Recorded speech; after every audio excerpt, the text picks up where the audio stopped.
The smallest crime in the Imperium is measured not by its impact, but by the burden it places upon the machine of justice that must crush it. On the lower hive of Tertius Magna, in the shadow of towering manufactorums that belch promethium smoke into the recycled air, a young man named Cale Moran extends his hand toward a baker's stall. The bread is 3 days old, hard as rockcrete, marked with the Imperial Aquila, and priced at 2 weeks' wages for a factory laborer. Cale's fingers close around the loaf. In that moment, he becomes more than a hungry citizen of the Imperium. He becomes a problem that must be solved. The servo skull hovering near the market ceiling registers the theft through its augmented optics. Its voxcaster chirps a binary code to the nearest Arbeits monitoring station, where a duty officer's cogitator screen flickers with new data. Crime classification, petty theft. Perpetrator identified through facial recognition, location logged, sentence parameters loading. What follows is not justice as the ancient Terran philosophers might have understood it. It is the grinding mechanical precision of Imperial law, a system so vast and complex that individual human suffering becomes merely another data point in ledgers that stretch across entire sectors. The Adeptus Arbeits do not concern themselves with motivation, circumstance, or mercy.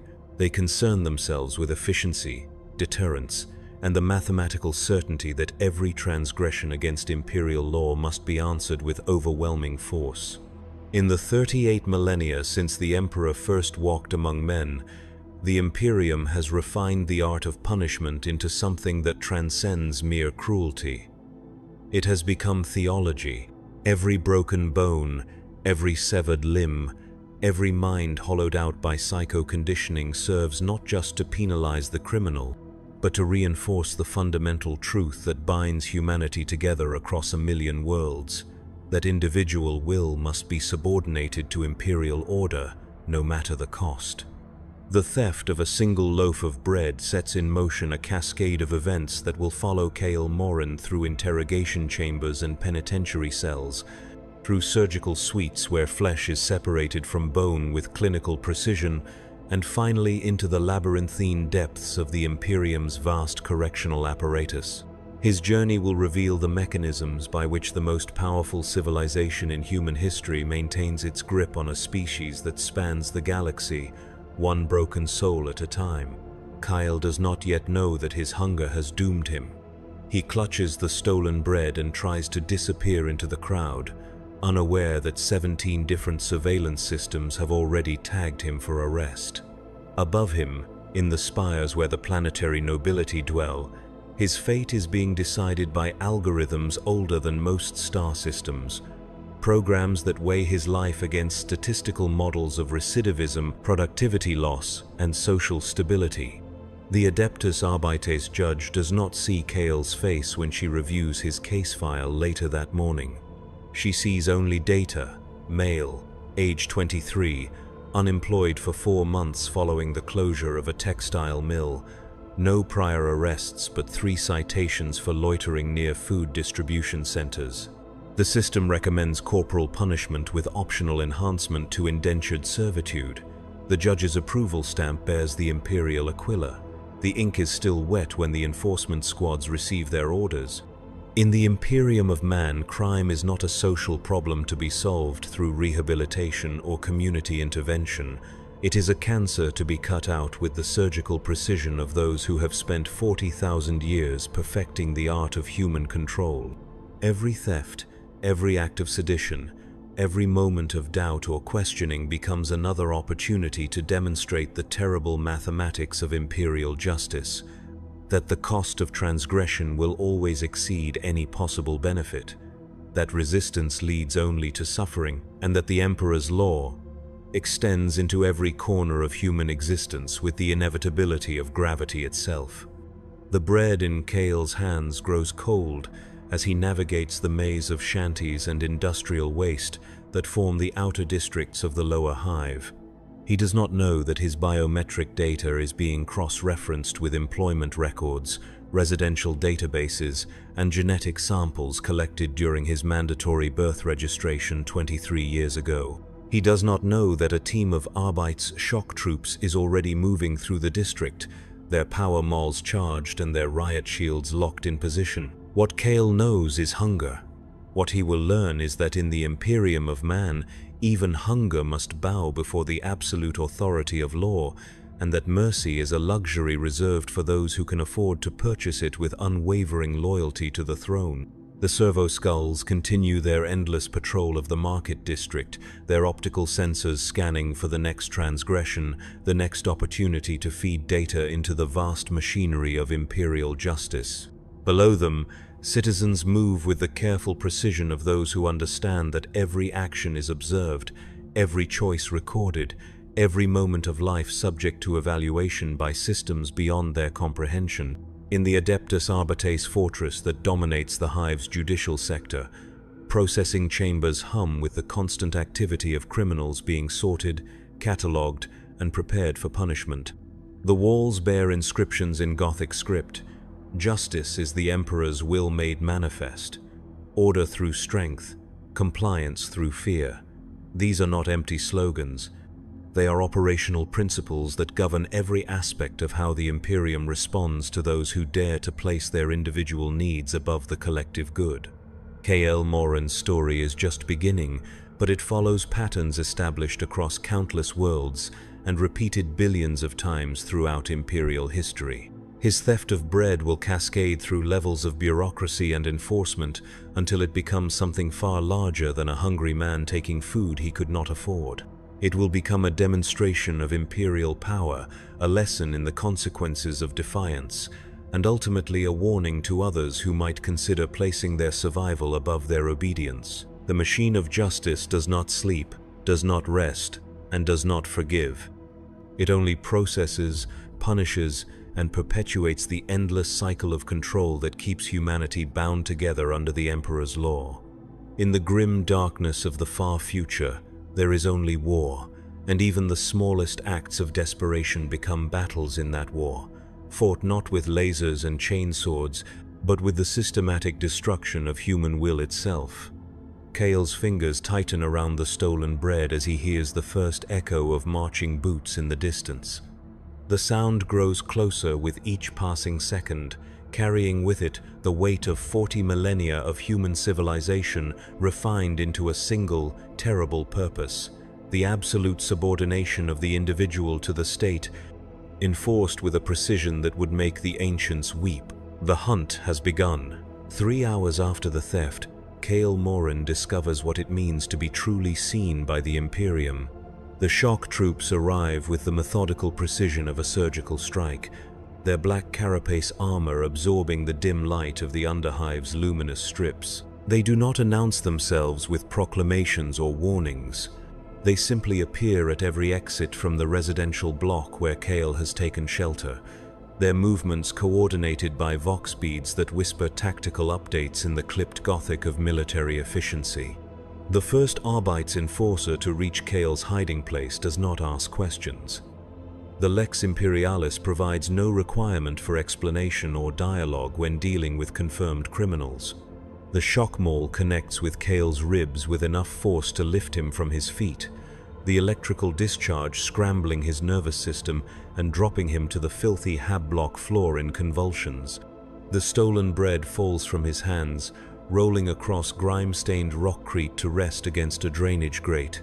What happens next reveals the true sophistication of Imperial law enforcement. Kale is not simply beaten or executed, though both options remain available depending on the severity of his classification. Instead, he becomes part of a system that has been refined through millennia of experience in controlling populations that span entire star systems. The Arbeits do not see him as a person with circumstances, history, or potential for redemption. They see him as a unit of criminal behavior that must be processed according to established protocols. The neural collar they lock around his neck serves multiple functions beyond simple restraint. Its built-in Vox transmitter allows the Arbeits to monitor not just his location, but his heart rate, stress levels, and neurological activity.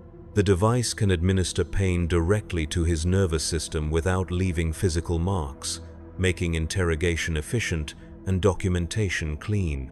Most importantly, it marks him as property of the Adeptus Arbites, removing him from the general population and placing him under a separate legal framework where different rules apply. The transport vehicle that carries Kale toward the Arbites' fortress has no windows. Its interior is designed with the same functional brutality that characterizes all Imperial architecture, with metal benches bolted to the floor and restraint points every half-meter along the walls. Other prisoners sit in silence, their own neural collars glowing with status lights that indicate their processing stage. A young woman with tears streaming down her face bears the distinctive marks of a sedition charge. An older man missing 2 fingers shows signs of black market trading violations. Each represents a different path through the system, but all lead to the same destination. The Arbites' fortress itself defies easy description. Built into the hive's structural foundation, it extends both upward through multiple levels of administrative chambers and downward through layers of holding cells, interrogation suites, and punishment facilities. Its architecture serves as both practical workspace and psychological weapon, designed to overwhelm prisoners with the sheer scale of the system they have chosen to oppose. Gothic arches soar overhead, bearing carved reliefs of the Emperor's justice triumphant over various forms of criminal behavior. The message is clear. Individual transgression is insignificant when measured against the eternal authority of the throne. Kale's processing begins immediately upon arrival. Arbites' clerks, their faces hidden behind data visors that stream constant feeds of criminal statistics and legal precedents, record every aspect of his physical condition, genetic markers, and psychological profile. His clothes are incinerated, both to prevent contraband and to strip away any remaining connection to his previous identity. The grey prison uniform they provide bears his new designation, Criminal Processing Unit, 7749 Tertius. His name is now secondary to his function within the system. The interrogation that follows demonstrates the Imperium's understanding of human psychology refined to a science. The chamber where they take Kale has been designed to create maximum psychological pressure while leaving no physical evidence of coercion. The ceiling is too high to provide comfort, but too low to allow for true dignity. The lighting shifts constantly, preventing adaptation and maintaining stress. The chair where they seat him has been calculated to provide just enough discomfort to make concentration difficult without causing injury that might complicate later proceedings. Interrogator Primus Valdris Kine enters the chamber with the measured pace of someone who has performed this ritual thousands of times. Her uniform bears commendations for efficiency in criminal processing, and her augmetic left eye glows with the constant data stream that informs every decision she makes. She does not introduce herself. She does not explain what will happen. She simply begins the process of extracting every piece of information that might be relevant to Kale's case, his associations, and his potential value to the Imperium. The questions come in waves, each designed to probe different aspects of Kale's criminal behavior and social connections. Who taught him to steal? Where has he sold stolen goods before? Which other criminals does he associate with? The fact that this was his first theft, motivated by hunger rather than habitual criminality, is irrelevant to the process. The system operates on the assumption that every criminal act is connected to larger networks of illegal behavior, and the interrogation will continue until those connections are mapped or definitively ruled out. When Kale attempts to explain his circumstances, Interrogator Kane's response illuminates the philosophical foundations of Imperial justice. She does not dispute that he was hungry or unemployed. She simply notes that millions of Imperial citizens face identical hardships without resorting to theft, and that his decision to prioritize his individual needs over Imperial law demonstrates a fundamental character flaw that must be corrected through appropriate punishment. The circumstances that led to his crime are not mitigating factors. They are evidence of his unsuitability for unsupervised existence within Imperial society. The neural probe that follows removes any pretense of traditional interrogation.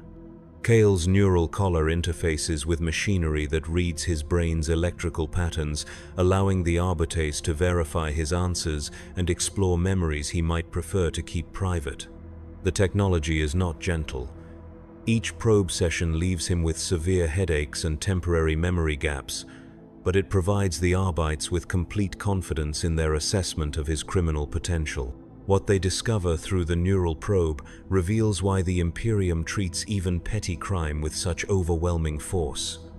Kale's theft was not an isolated incident of desperation. It was the culmination of months of increasingly desperate thoughts about survival, including consideration of more serious crimes like armed robbery or black market trading. His mind harbored resentment against factory supervisors who had laid him off, fantasies about stealing from the wealthy hab blocks in the upper hive, and most damning of all, moments of doubt about whether the Emperor truly cared about the suffering of ordinary citizens. These thoughts, never acted upon and barely conscious, transform Kale's case from simple theft to potential sedition. The arbiters classification system recognizes no meaningful distinction between criminal thought and criminal action, operating on the principle that deviant behavior always begins with deviant thinking. Kale's neural patterns show the early stages of the psychological profile that eventually leads to rebellion, heresy, or worse. From the Imperium's perspective, his theft of bread was merely the first visible symptom of a much more serious disease. The case file that Interrogator Kine compiles during Kale's processing will serve as evidence not just of his individual guilt, but of broader social problems that require systematic intervention. His unemployment will trigger investigations into the factory's closure and its potential impact on local crime rates. His residential area will be marked for increased surveillance. His genetic profile will be flagged in reproductive databases to ensure that any offspring receive additional monitoring from birth. In the Imperium of Man, individual crimes create ripples that extend far beyond the criminal themselves. Every theft suggests inadequate security. Every act of sedition implies insufficient loyalty conditioning. Every moment of desperation reveals flaws in the social order that must be addressed through additional control measures. Kale's hunger has become evidence of systemic failure that requires systematic correction. The determination of his sentence involves calculations that reduce human suffering to mathematical precision. Arbiters' algorithms weigh his age, physical condition, genetic markers, and psychological profile against statistical models that predict recidivism rates, productivity potential, and social impact. The system considers not just what punishment will deter future crimes, but what punishment will provide the greatest benefit to Imperial society through forced labor, medical experimentation, or psychological conditioning. The sentence, when it comes, reflects the Imperium's fundamental belief that individual human lives have value only insofar as they serve the greater good. Kale Moran will undergo corrective surgery to remove his left hand, both as punishment for theft and as a permanent identifier of his criminal status. Following surgical recovery, he will be indentured to a mining operation on the industrial moon of Sextus Tertius, where his labor will contribute to the Imperium's military production for a period of 15 years.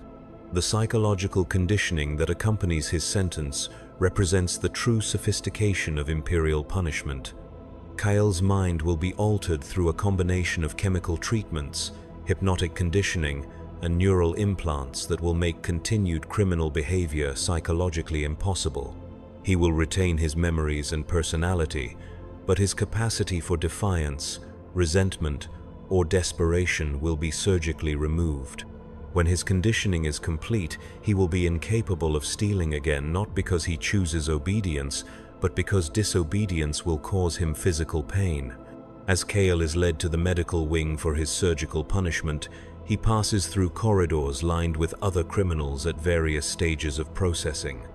Some bear the fresh wounds of recent surgery, others show signs of advanced psychological conditioning, their eyes holding the vacant contentment of those who have been chemically altered to find satisfaction in servitude. All wear the grey uniforms that mark them as Imperial property, their individual identities dissolved into the vast machinery of correction and control. The medical facility where Kale's hand will be removed operates with the same ruthless efficiency that characterizes all aspects of imperial justice. The surgeons are not criminals themselves, but volunteers who see their work as a form of sacred service to the Emperor. They perform amputations, lobotomies, and neural implantations with the devotion of priests conducting religious rituals, because in the context of imperial ideology, that is exactly what they are doing. The anesthesia they provide is calculated to be minimally sufficient, not for reasons of cruelty, but for reasons of efficiency. Excessive pain relief wastes resources and reduces the deterrent effect of punishment. Insufficient anesthesia risks complications that might prevent the criminal from fulfilling their labor obligations. The balance between suffering and functionality has been refined through thousands of years of experience, resulting in surgical procedures that inflict maximum psychological impact while preserving the criminal's capacity for useful work. Kale's surgery takes place in a chamber that processes dozens of similar cases each day. The walls are lined with medical equipment designed specifically for punitive procedures. Bone saws calibrated for clean amputations, neural probe arrays for brain modification, chemical dispensers for hormonal adjustment. Everything is designed for speed and volume, reflecting the reality that criminal punishment in the Imperium operates on an industrial scale. The loss of his hand transforms Kale's relationship with his own body in ways that extend far beyond mere physical disability.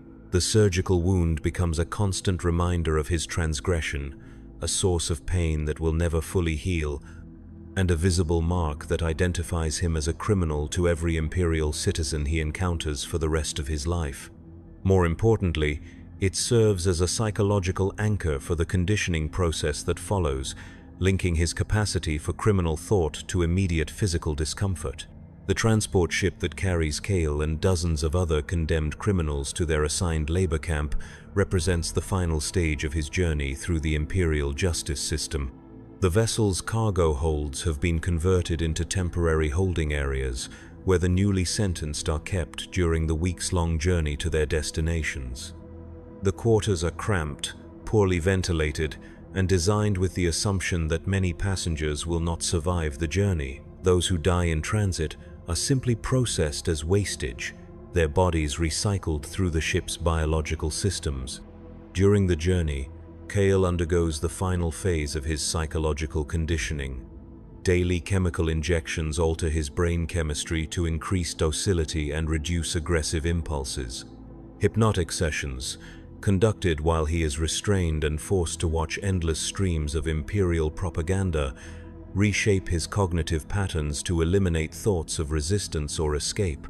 By the time the ship reaches its destination, Kale's capacity for independent thought has been systematically degraded to the point where following orders becomes more psychologically comfortable than questioning them.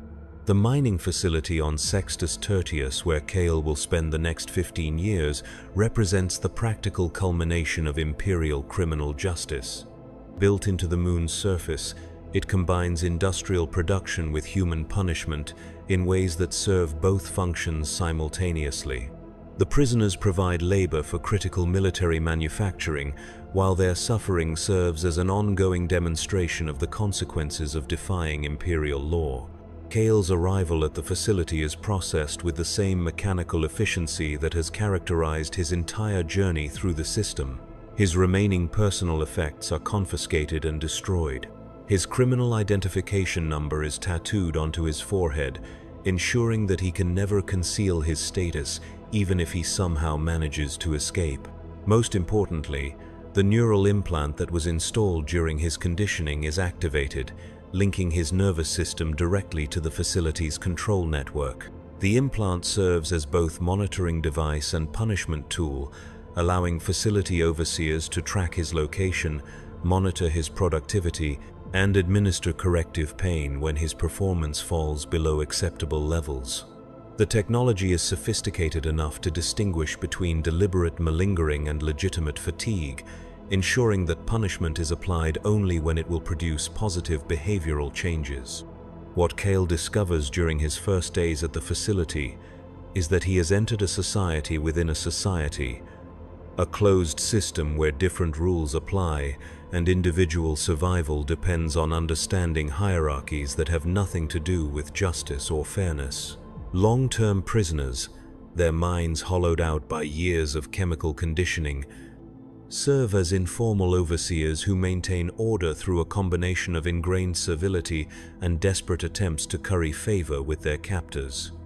New arrivals who show signs of resistance are quickly identified and subjected to additional conditioning until their defiance is transformed into compliance. The work itself is designed to be both productive for the Imperium and destructive to the individual. Prisoners extract rare minerals used in the construction of Imperial vehicles and weapons, operating machinery that gradually damages their respiratory systems and exposes them to radiation that shortens their lifespans. The facility's medical staff monitor these effects carefully, not to prevent them but to ensure that each prisoner provides maximum economic value before their health deteriorates to the point where they become a liability. Kale's daily routine in the mining facility follows patterns established through millennia of Imperial experience in managing human livestock. He wakes before dawn to chemical stimulants pumped through the facility's air system, consumes a breakfast calculated to provide exactly enough nutrition to maintain work capacity, and reports to his assigned mining section, where he operates equipment that slowly destroys his body in service to the Imperium's military machine. The psychological effects of this routine are as carefully planned as the physical ones. The combination of exhausting labor, chemical conditioning, and constant surveillance creates a state of learned helplessness where resistance becomes literally unthinkable. Prisoners who have survived for several years often report that they cannot remember why they ever wanted anything other than the routine of mining, sleeping, and chemical modification that defines their existence. What began as a simple theft of bread has become something far more complex and terrible, the complete transformation of a human being into a tool of Imperial production. Kale Morin no longer exists as an individual with desires, fears, or dreams. He has become Criminal Processing Unit 7749 Tertius, a designation in a database that tracks his productivity, monitors his health, and calculates the optimal timing for his eventual disposal when his usefulness expires. The mining facility where he will spend the remainder of his shortened life processes thousands of similar cases each year, each representing a different path through the Imperial justice system, but all ending in the same place.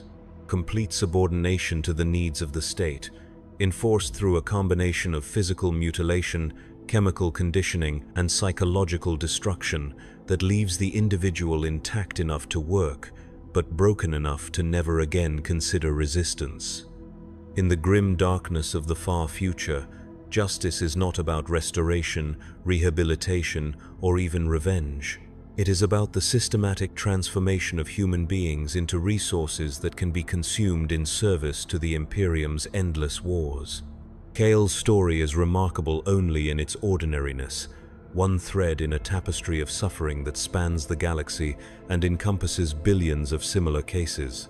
The bread he stole has long since rotted away, but the machinery it set in motion continues to operate with clockwork precision, processing new criminals, refining its methods, and perpetuating the system that keeps humanity bound together through shared terror of the consequences of individual choice. The industrial moon of Sextus Tertius orbits its parent world with the mathematical precision that governs all aspects of life in the Imperium, its surface scarred by centuries of mining operations that feed the endless hunger of Imperial war machines.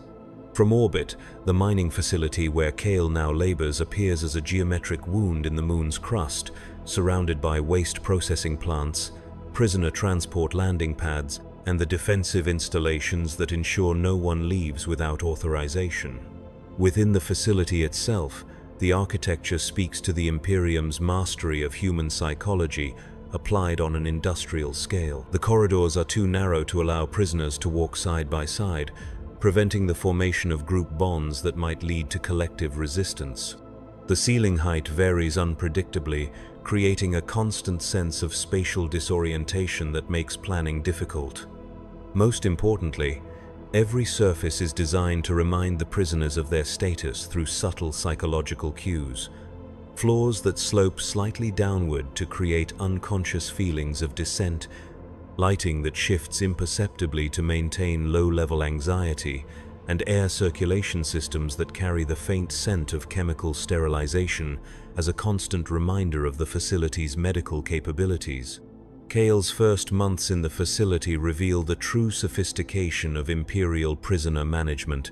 His daily routine has been calculated not just to maximize productivity, but to systematically erode his sense of individual identity through carefully controlled repetition. He wakes at the same time each day to the same chemical stimulants, performs the same sequence of hygiene activities with the same allotted time, consumes the same nutritional paste designed to meet his biological needs without providing pleasure, and reports to the same mining section where he operates the same equipment for exactly the same duration. The psychological impact of this routine is amplified by the facility's reward and punishment system, which operates on principles derived from millennia of research into human behavioral conditioning. Small variations in food quality, sleeping accommodations, or work assignments are used to create the illusion that individual choices matter, while ensuring that all available choices serve Imperial interests. Prisoners who exceed production quotas receive marginally better sleeping conditions, creating incentives for competition between individuals who might otherwise find common cause in resistance. The mining work itself represents a masterpiece of Imperial engineering, designed to extract maximum value from both the moon's mineral resources and the human machinery that processes them. The tunnels extend deep into the moon's core, following veins of rare metals that are essential to the construction of Imperial war machines. The extraction process requires human workers because automated machinery lacks the flexibility to adapt to changing geological conditions, but the work environment is carefully designed to ensure that this human flexibility is directed exclusively toward Imperial objectives. Kale operates a plasma cutter that separates valuable ores from worthless rock, with precision measured in millimeters. The tool generates intense heat and electromagnetic radiation that gradually damages his cellular structure, but its effects are carefully monitored to ensure that his productivity remains high for as long as possible before his health deteriorates to the point where replacement becomes economically necessary. The facility's medical staff track these degradation patterns across thousands of prisoners, refining their understanding of how to extract maximum value from human livestock while minimizing the costs associated with medical intervention. The social structure that emerges among the prisoners reflects the Imperium's understanding that hierarchies of power and privilege will naturally develop in any group, and that these hierarchies can be manipulated to serve Imperial interests. Long-term prisoners who have successfully adapted to facility life are granted small privileges and informal authority over newer arrivals, creating a system of self-policing that reduces the need for direct oversight by Imperial personnel. These prisoner trustees, their minds reshaped by years of chemical conditioning and psychological manipulation, serve as interpreters of facility culture for new arrivals like Kale. They explain which behaviors are rewarded and which are punished, demonstrate proper operating procedures for mining equipment, and most importantly, model the attitude of resigned compliance that represents successful adaptation to facility life. Their teaching is more effective than any amount of direct coercion because it comes from sources that new prisoners initially perceive as peers rather than oppressors. What Kale learns from these interactions is that resistance in the facility takes forms that would be unrecognizable to anyone who has not experienced systematic psychological conditioning. Open defiance is literally impossible due to the neural implants that link each prisoner's nervous system to the facility's control network. Physical rebellion triggers immediate pain responses that make continued resistance psychologically unbearable. Instead, the facility recognizes and punishes subtler forms of non-compliance, working slightly slower than optimal pace, failing to maintain equipment with perfect precision, or showing insufficient enthusiasm during mandatory loyalty demonstrations. The loyalty demonstrations themselves reveal the theological dimensions of imperial criminal justice. Every few weeks, prisoners are assembled in the facility's main chamber for ceremonies that combine elements of religious service, political rally, and psychological conditioning session. They recite imperial prayers, listen to recorded speeches about the emperor's glory, and participate in group affirmations of their gratitude for the opportunity to serve the Imperium through their labor. These ceremonies are not mere propaganda. They are carefully designed psychological exercises that reinforce the conditioning process by requiring prisoners to actively participate in their own mental modification. Cale's participation in these ceremonies marks his gradual transformation from individual person to imperial resource. The words he is required to speak during the loyalty demonstrations initially feel foreign and uncomfortable, but repeated exposure combined with chemical conditioning makes them feel increasingly natural. The facility's psychological staff monitor his responses carefully, adjusting his medication and conditioning protocols based on his demonstrated level of internalization of imperial ideology. The medical facility attached to the mining operation provides a window into the Imperium's approach to human body modification on an industrial scale. Prisoners who suffer injuries during mining operations are repaired with the same efficiency that characterizes all aspects of imperial administration, but the goal is always to restore work capacity rather than to relieve suffering. Broken bones are reset to functional rather than comfortable positions. Damaged organs are replaced with mechanical substitutes that provide adequate performance with minimal cost. Most telling, psychological injuries are treated as mechanical problems to be solved through chemical adjustment, rather than as symptoms of legitimate trauma. Cale's missing hand, the surgical wound that marked his entry into the criminal justice system, becomes infected during his 3rd month at the facility. The medical treatment he receives illustrates the Imperium's approach to prisoner healthcare: efficient, effective, and completely indifferent to patient comfort. The infection is eliminated through powerful antibiotics that cause severe side effects, but no pain relief is provided during treatment because such medication would be classified as unnecessary luxury rather than medical necessity. The facility's production records show that Cale's mining output gradually increases during his first year of incarceration, not because his skills improve, but because his psychological resistance to the work decreases. Chemical conditioning and environmental manipulation make him increasingly unable to conceive of existence outside the facility, and his neural implant creates positive reinforcement for behaviors that increase productivity. What began as forced labor gradually becomes the only form of activity that provides him with psychological satisfaction.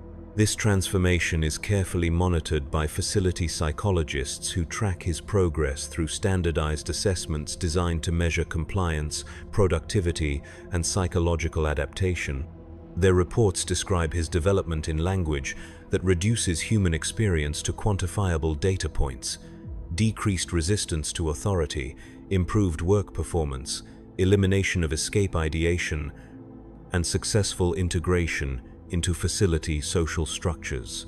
These assessments serve not just to evaluate individual prisoners, but to refine the facility's conditioning protocols based on empirical evidence of what techniques produce desired behavioral changes most efficiently. The facility's communication systems provide another example of imperial attention to psychological detail. Prisoners are permitted to send and receive messages from family members, but all communications are filtered through systems that modify content to serve facility objectives.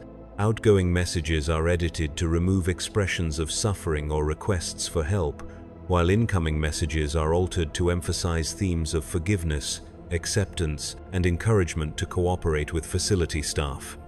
These modified communications serve to gradually erode prisoners' connections to their previous lives, while creating the illusion that their families support their transformation. Cale's correspondence with his younger sister illustrates this process in operation. Her actual letters, filled with concerns about his welfare and desperate attempts to secure his release, are transformed by facility sensors into messages of encouragement for his rehabilitation and expressions of pride in his service to the Imperium. His responses, heavily edited to remove any indication of his actual conditions, portray his experience as educational and personally transformative. Over time, this manufactured correspondence creates genuine emotional distance between Kale and his sister, making his psychological isolation from pre-facility life complete. The facility's research programs represent the cutting edge of Imperial criminal science, using prisoners as test subjects for experiments designed to improve the efficiency of human resource utilization across the Imperium. These experiments range from testing new chemical conditioning protocols to evaluating the effectiveness of different psychological manipulation techniques. All research is conducted with the same methodical precision that characterizes Imperial science, with careful control groups, statistical analysis, and peer review by other facilities throughout the sector. Kyle becomes a subject in one such research program during his second year at the facility, participating in trials of an experimental neural conditioning technique designed to increase work productivity by directly modifying brain structures responsible for motivation and reward processing. The procedure involves surgical implantation of additional neural interfaces that provide more precise control over his psychological responses, allowing facility staff to fine-tune his emotional reactions to different aspects of his work environment. The results of this experimental conditioning exceed the facility's expectations. Kale's productivity increases by 30%, and his psychological assessments show complete elimination of negative responses to facility life. More importantly, from the Imperial perspective, he begins to demonstrate genuine enthusiasm for his work that extends beyond mere compliance with facility requirements. He suggests improvements to mining procedures, volunteers for additional shifts, and expresses gratitude for the opportunity to contribute to Imperial war production. This transformation represents the ultimate goal of Imperial criminal justice, the conversion of criminal behavior into productive Imperial service through systematic modification of human psychology. Kale has not simply been punished for his crime. He has been transformed into an individual who is psychologically incapable of criminal behavior and actively motivated to serve Imperial interests. His theft of bread, which began this process, has become the catalyst for his evolution from criminal into loyal Imperial citizen. The facility's annual productivity reports document thousands of similar transformations, each representing a different path through the Imperial justice system, but all ending in the same place: complete psychological subordination to Imperial authority, combined with productive contribution to Imperial war efforts. These reports are distributed throughout the Adeptus Arbites as evidence of the system's effectiveness, demonstrating that investment in sophisticated prisoner conditioning programs produces quantifiable returns in the form of increased productivity and reduced recidivism rates. What the reports do not document, because it is considered irrelevant to their purpose, is the complete erasure of individual human identity that these transformations require. Kale Moran, the hungry young man who stole bread to survive, no longer exists in any meaningful sense. His memories remain intact, but they have been recontextualized through chemical conditioning to support his new identity as a grateful Imperial servant. His relationships with family members have been systematically undermined. His capacity for independent thought has been surgically eliminated. His emotional responses have been chemically restructured to find satisfaction only in Imperial service. In the grim darkness of the far future, this transformation is not considered a tragedy, but an achievement. The Imperium has successfully converted a criminal into a productive citizen through the application of scientific principles and technological innovation. Kale's experience will be used to refine conditioning protocols that will be applied to millions of other criminals throughout Imperial space, each representing another victory of order over chaos, compliance over resistance, and Imperial authority over individual will. The mining facility continues its operations with mechanical precision, processing both mineral resources and human materials with equal efficiency. New prisoners arrive regularly to replace those whose health has deteriorated beyond usefulness, and the cycle of conditioning, labor, and transformation continues without interruption. Somewhere in the facility's depths, Kale operates his plasma cutter with the same enthusiasm he once reserved for dreams of freedom, his transformation complete, and his integration into Imperial society absolute. The bread he stole has long since been forgotten, consumed by someone else or discarded as waste, but the system it set in motion continues to operate with the inexorable certainty of natural law. In the Imperium of Man, individual crimes create opportunities for systematic improvement of human resource management, and every criminal becomes a test case for refining the techniques that keep billions of human beings productive, compliant, and loyal to the throne. 3 years into his sentence, Kale Moran has become indistinguishable from the machinery he operates, his consciousness calibrated to the rhythms of Imperial production, with the same precision as the plasma cutter he wields in the depths of Sextus Tertius. His neural implants, now upgraded through multiple iterations of experimental conditioning protocols, have transformed his perception of reality to such a degree that he experiences genuine satisfaction from exceeding production quotas and authentic distress when mining operations fall behind schedule.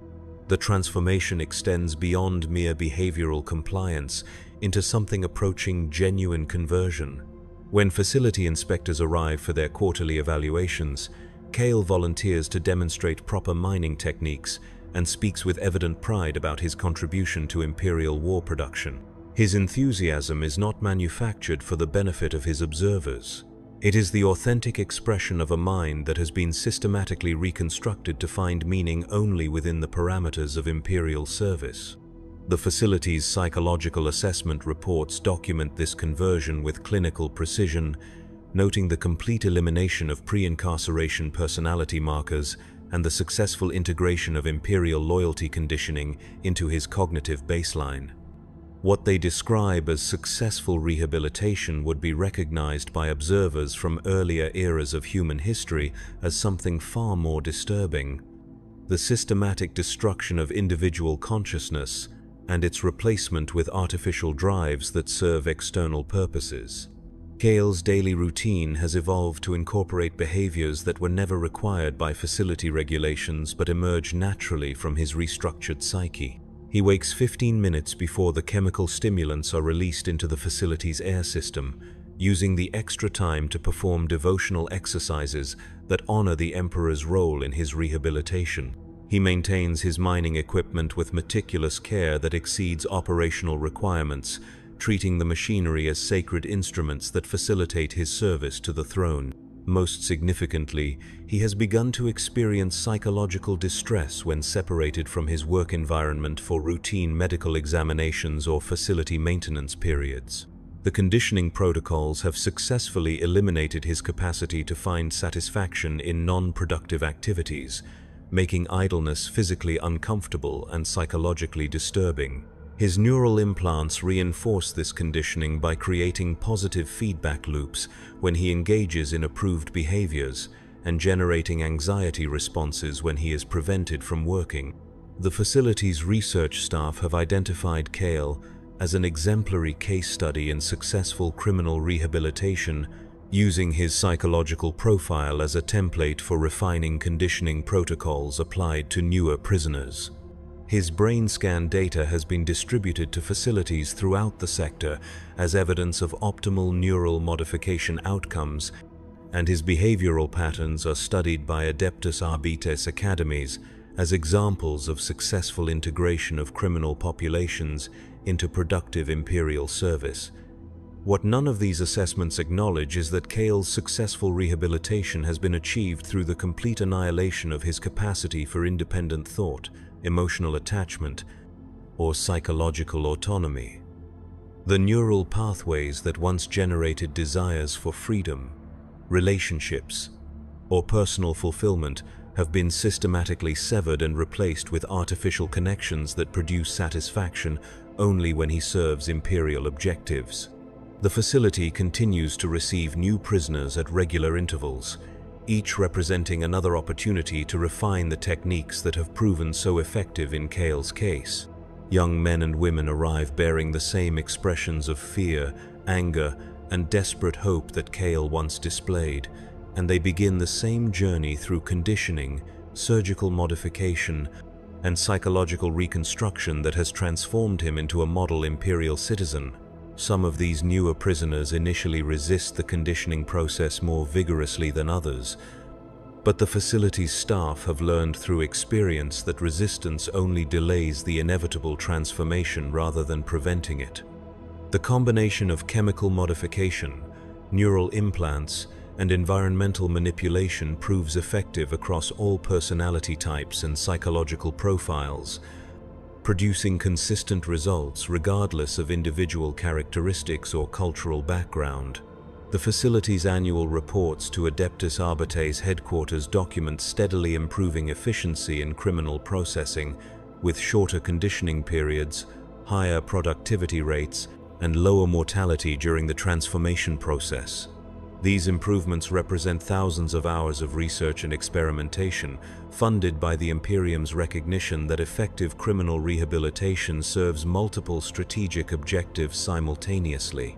Kale's case file, now several volumes thick with medical data, psychological assessments, and productivity reports, serves as evidence of the system's fundamental success. A young man who once stole bread to avoid starvation has been transformed into a citizen who would rather die than fail to meet his mining quotas. His criminal behavior has been eliminated not through punishment or deterrence, but through the systematic reconstruction of his entire psychological foundation. The implications of this success extend far beyond the mining facility on Sextus Tertius. Similar facilities operate throughout Imperial space, processing millions of criminals each year through comparable programs of conditioning and modification. Each success story like Kale's provides evidence that human behavior can be controlled with scientific precision. That individual will can be subordinated to collective objectives through proper application of technology and psychological manipulation. The bread that initiated Kale's journey through the Imperial justice system has been replaced by something far more significant: proof that the Imperium possesses the tools necessary to reshape human consciousness itself in service to its objectives. Every criminal processed through these facilities becomes not just a productive worker, but a demonstration that resistance to Imperial authority is ultimately futile, because the capacity for resistance can be surgically removed from human minds. In the deeper levels of the facility, where experimental conditioning protocols are tested on volunteer subjects from the general prisoner population, research continues into ever more sophisticated methods of human modification. Neural implants that provide more precise control over emotional responses, chemical compounds that accelerate the conditioning process, and surgical techniques that allow for complete personality reconstruction are all subjects of ongoing investigation. These research programs attract the attention of Adeptus Mechanicus observers, who recognize the facility's work as consistent with their own investigations into the nature of human consciousness and its relationship to mechanical systems. The collaboration between Imperial justice and Mechanicus research represents a convergence of theological and scientific approaches to the problem of human control, with results that exceed what either organization could achieve independently. Kale himself has become an unwitting participant in some of these advanced research programs, his neural implants upgraded periodically with experimental technology that provides researchers with increasingly detailed data about the relationship between brain modification and behavioral change. He experiences these upgrades as improvements to his capacity for Imperial service, feeling grateful for the enhancements that allow him to work more efficiently and think more clearly about his obligations to the throne. The facility's medical staff monitor these experiments with the same clinical detachment they apply to all aspects of prisoner management, recording data on neural modification outcomes with the methodical precision that characterizes Imperial science. Their research contributes to a growing body of knowledge about human consciousness manipulation that has implications extending far beyond criminal justice into areas of military conditioning, civilian loyalty programming, and theological indoctrination. What emerges from this research is a comprehensive understanding of human psychology that reduces individual consciousness to a collection of modifiable variables that can be adjusted to serve imperial objectives. Love, hate, fear, ambition, creativity, and rebellion are all revealed as neurological phenomena that can be enhanced, suppressed, or redirected through proper application of chemical, surgical, and environmental interventions. The theological implications of this understanding are not lost on the facility's staff, many of whom see their work as a form of sacred service that brings human consciousness into alignment with the Emperor's divine will.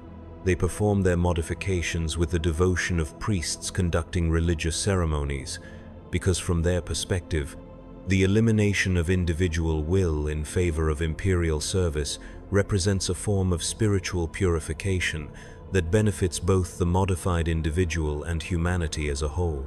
Cale's experience validates this theological framework, demonstrating that the elimination of criminal behavior through neural modification produces not just compliance but genuine contentment. He has been freed from the psychological burdens of individual choice, personal ambition, and emotional attachment that cause suffering for unmodified humans. His neural implants ensure that he experiences satisfaction only when serving imperial objectives, eliminating the internal conflicts that plague those who must choose between personal desires and social obligations.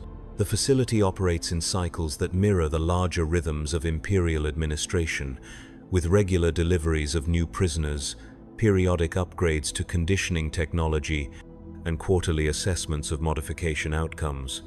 These cycles create a sense of continuity and purpose that extends beyond individual cases to encompass the facility's role within the broader imperial justice system. New Arbeits recruits visit the facility as part of their training, observing the conditioning process and interviewing successfully modified prisoners to better understand the outcomes their work produces.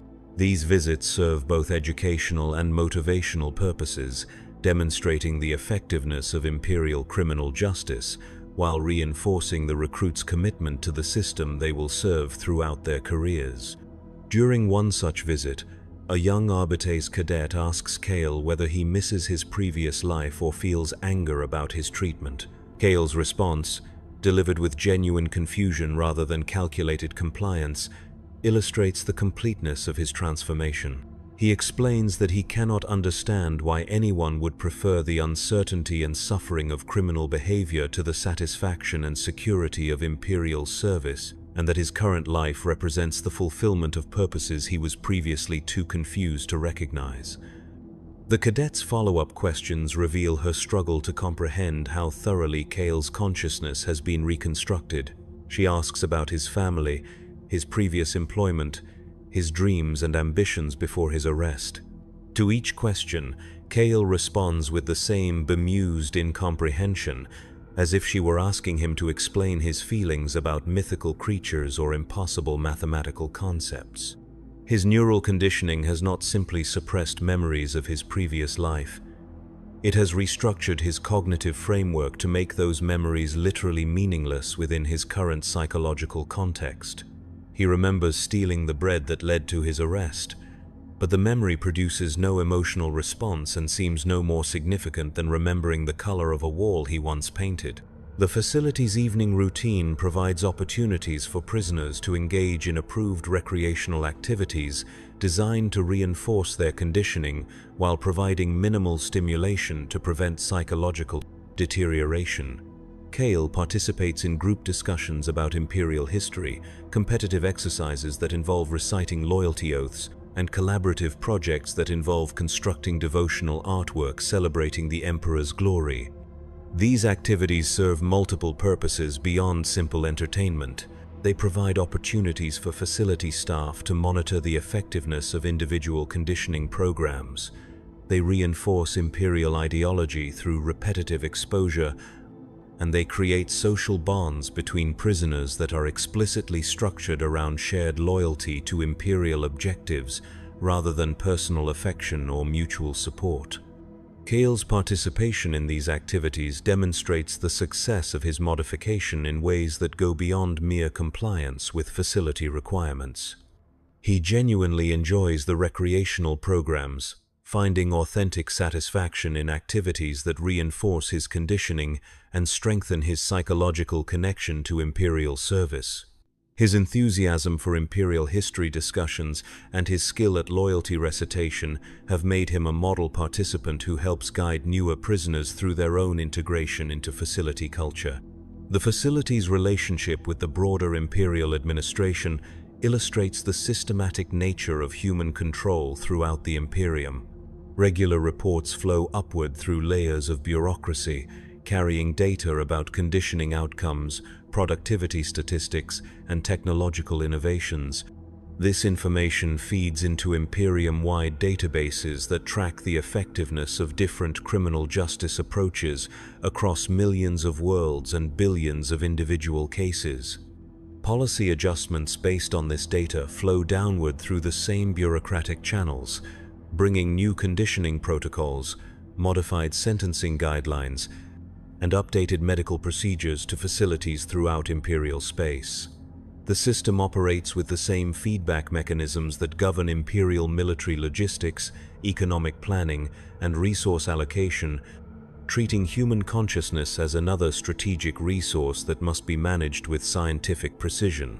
Kael's case contributes to these larger patterns in ways that extend far beyond his individual experience. His psychological profile provides data points for statistical models that predict conditioning outcomes for similar cases. His productivity records help establish baseline expectations for modified prisoner performance. His medical data contributes to research programs that develop more effective neural modification techniques.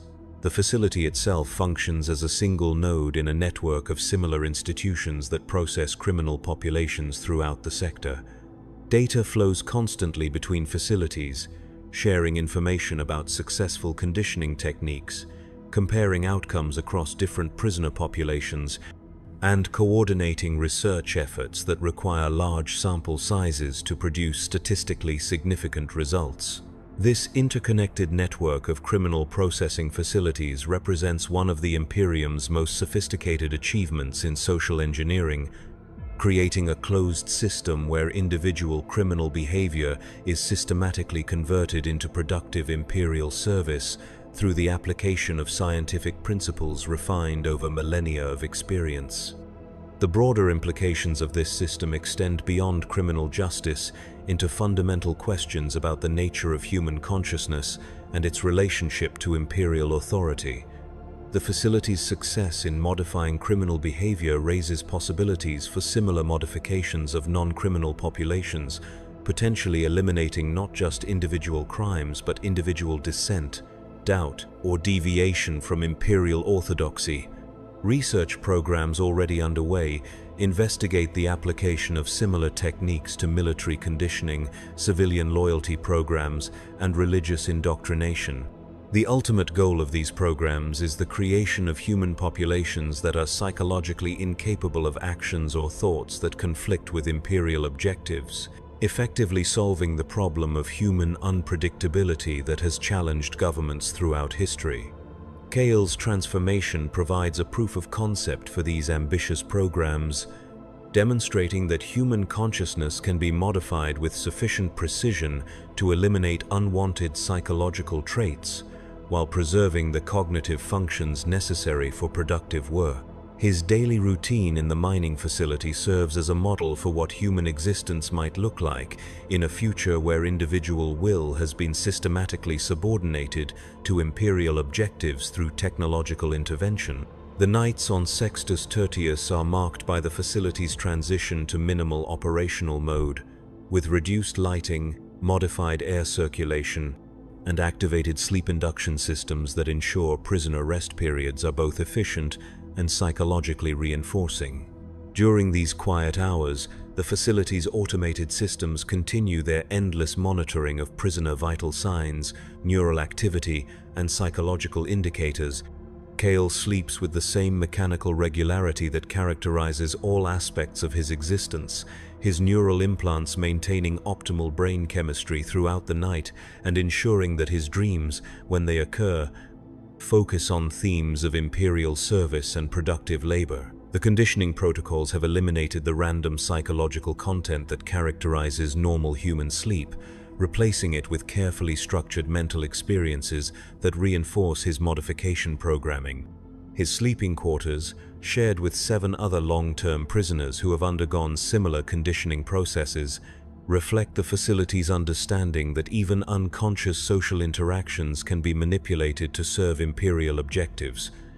The prisoners have been selected for psychological compatibility based on their modification profiles, ensuring that their presence reinforces each other's conditioning rather than creating opportunities for resistance or independent thought.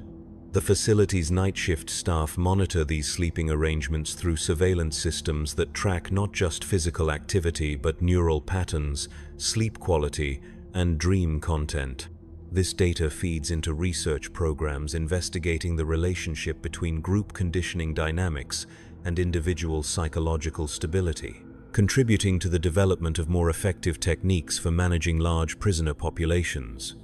What emerges from this constant monitoring is a comprehensive understanding of human consciousness in states of reduced awareness, revealing psychological vulnerabilities that can be exploited to accelerate the conditioning process and prevent the development of resistance to modification programs.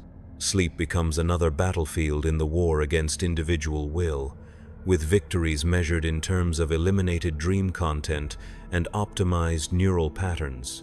The facility processes approximately 200 new prisoners each month, with similar numbers graduating to productive Imperial service or being transferred to other facilities for specialized conditioning programs. This constant flow of human material through the modification process has created standardized procedures that can be applied efficiently across different personality types, cultural backgrounds, and criminal classifications.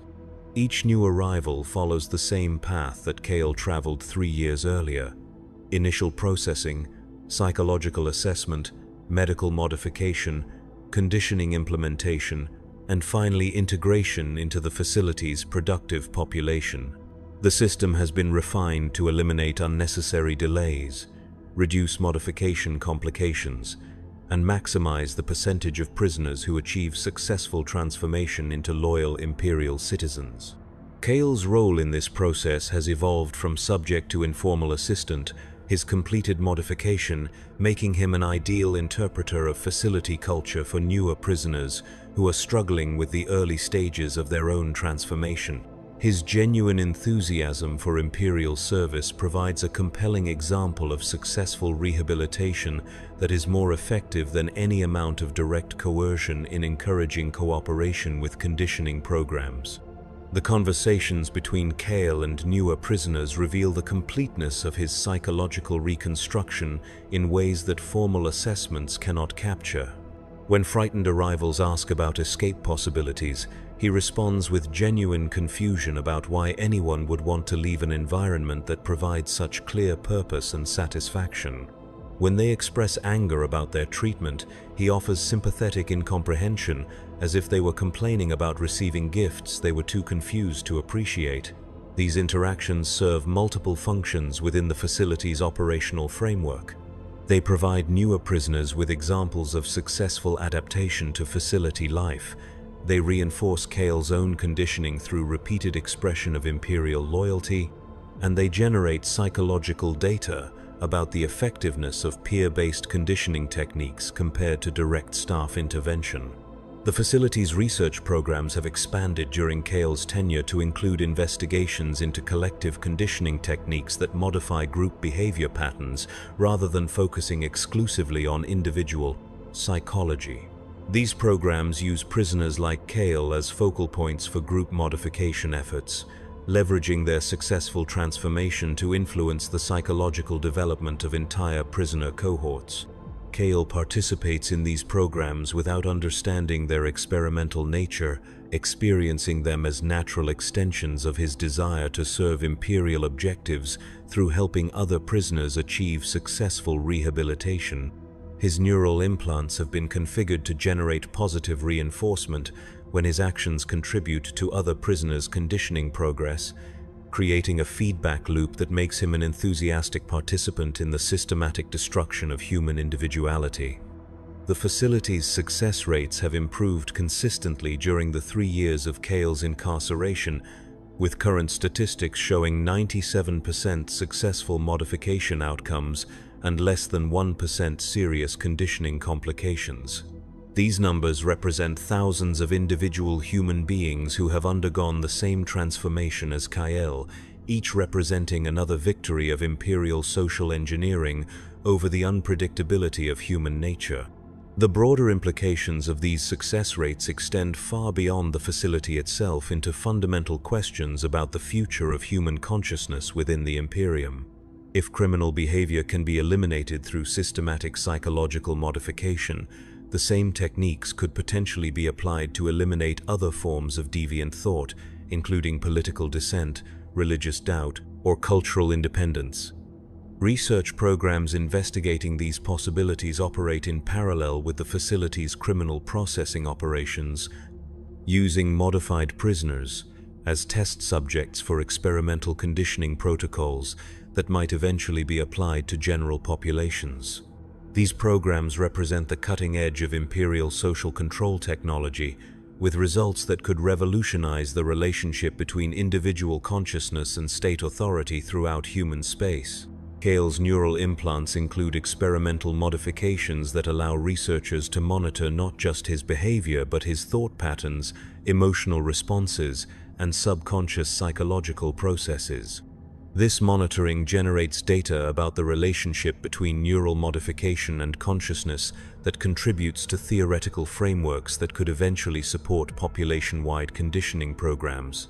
The facility operates within a larger network of research institutions that share data, coordinate experimental protocols, and collaborate on projects that require resources beyond what individual facilities can provide. This network includes Adeptus Mechanicus research stations, military conditioning centers, and civilian psychological research programs, all working toward the common goal of developing more effective techniques for human consciousness control. The theological implications of this research are not lost on facility staff, many of whom see their work as contributing to the eventual realization of the Emperor's vision for human unity. They understand their modifications of individual prisoners as preliminary steps toward the elimination of the psychological divisions that prevent humanity from achieving perfect coordination in service to Imperial objectives. Kale's transformation serves as evidence for this theological framework, demonstrating that individual human consciousness can be modified to eliminate conflict with Imperial authority while preserving the cognitive functions necessary for productive contribution to society. His contentment with his modified existence suggests that the elimination of individual will might actually increase human happiness by removing the psychological conflicts that arise from competing desires and obligations. The facility's daily operations continue with mechanical precision, processing new criminals, maintaining existing prisoners, and conducting research into ever more sophisticated methods of human consciousness control. The work never stops, the quotas never decrease, and the flow of human material through the modification process never slows. Somewhere in the depths of the facility, Kale operates his plasma cutter with the same enthusiasm he once reserved for dreams of freedom, his mind reshaped so completely that he cannot remember ever wanting anything other than the opportunity to serve the Imperium through productive labor. His neural implants ensure that this contentment is not merely behavioral compliance, but authentic psychological satisfaction with his circumstances. The bread that began his journey through the Imperial justice system has been forgotten by everyone except the record-keeping systems that track such details for statistical analysis. But the transformation it initiated continues to produce dividends for the Imperium in the form of Kale's daily contribution to military production and his ongoing participation in research programs that refine humanity's capacity for systematic consciousness control. In the grim darkness of the far future, individual crimes become opportunities for systematic improvement of human resource management, and every criminal becomes a test case for techniques that might eventually eliminate the psychological foundations of resistance to imperial authority. The machine of justice processes not just individual lawbreakers, but the concept of individual will itself, grinding human consciousness into forms that serve the eternal war effort that defines human existence. The facility's lights dim according to their programmed schedule, marking another day in the endless cycle of criminal processing, consciousness modification, and social engineering that keeps the Imperium functioning with mechanical precision.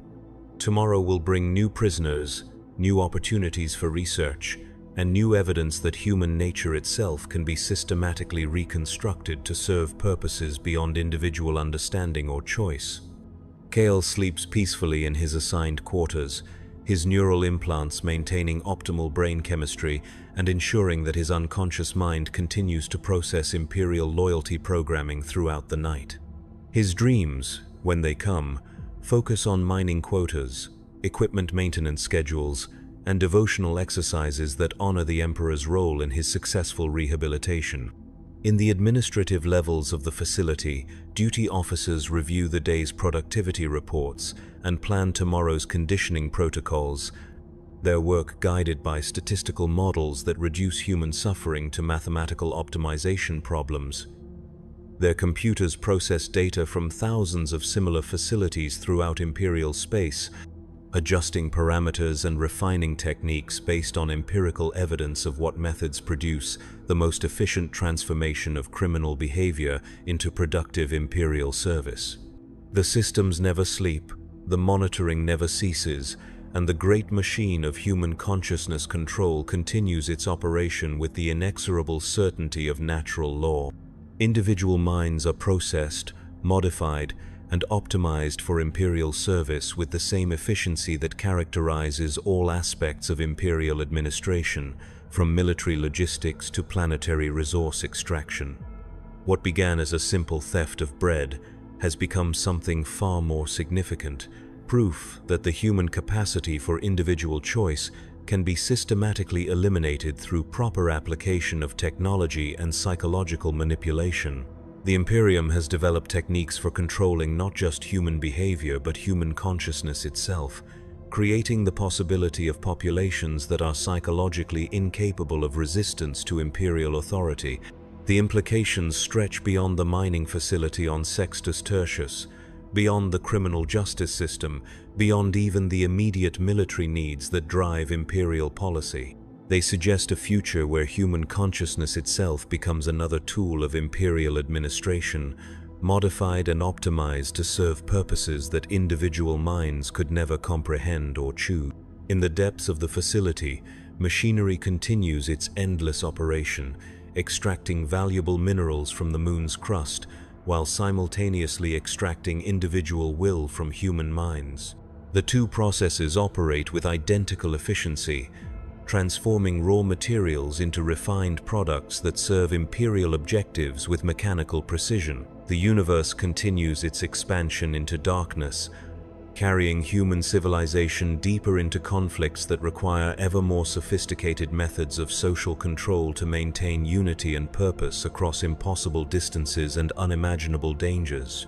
The techniques developed in facilities like this one represent humanity's adaptation to the requirements of galactic warfare, where individual psychology must be subordinated to collective survival. Kyle Morin no longer exists as anything more than a designation in administrative databases, his consciousness so thoroughly reconstructed that the person who stole bread to avoid starvation has been replaced by something that serves Imperial objectives with unwavering dedication. His transformation is complete, his integration into Imperial society absolute, and his contribution to the great machine of human civilization assured for whatever remains of his shortened lifespan. The lights in the facility continue their programmed cycles. The air circulation systems maintain optimal atmospheric conditions, and the neural monitoring networks track the consciousness patterns of thousands of modified human beings whose individual stories have been dissolved into the larger narrative of Imperial social control.